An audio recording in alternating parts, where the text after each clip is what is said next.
अब फेरि म माधवप्रसाद घिमिरेको गौरी शोक काव्यको चौथो सर्ग वाचन गर्न गएको छु।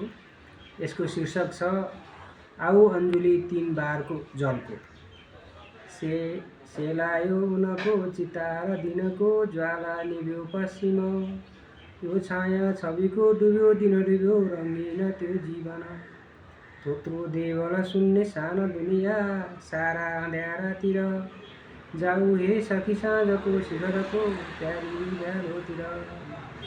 बत्ती यो घरबाट बल्छ अहिले सङ्घारमा दक्षिण।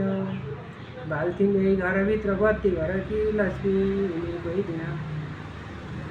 हे वैवस्वत बत्ती हो सहरमा तिम्रो लगी जोडिदेऊ। उल्टिदेऊ सब अन्धकार उनको बाटो तिमी छोडिदेऊ। छायाहरू लिएर सुन्ने घरमा आई नचाऊ अब। हाम्रा आँसु नहेर निष्ठुर बनी माया चुडाल्देऊ सब।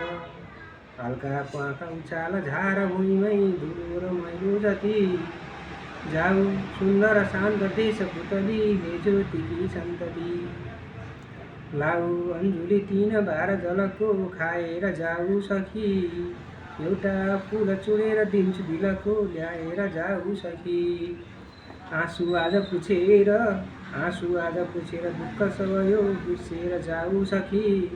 मान्छेको घर अन्धकार छ भने सम्झेर जाऊ सखी। आउन् पुष्प विमान पुण्य बलले निस्केर आकाशमा। हाँसीकै वरदान देऊ रहरको जाऊ सखी वैंशमा। लैजाओ अमरावती सहरमा हे स्वर्गका देवता। ताराका सँग हाँस है अब तिमी 9 लाखमा एउटा। हाँस्यौ प्यार गर्यौ बिगार गरिनौ कहिल्यै कसैको यहाँ। यो 4 दिनमा पनि गरिसक्यौ जो गर्नुपर्ने यहाँ। केही बाँकी भए म गर्छु सङ्गिनी ल्याउँदैछु आधा अब। तिम्रो खेल समाप्त भो सब तिमी विश्राम लेऊ अब। मट्टीलाई फुकेर प्राण बिउझौ हे फुलकी बासना। हाँस्यौ घाम र जुनको मणि यहाँ हे स्वर्गकी सिर्जना।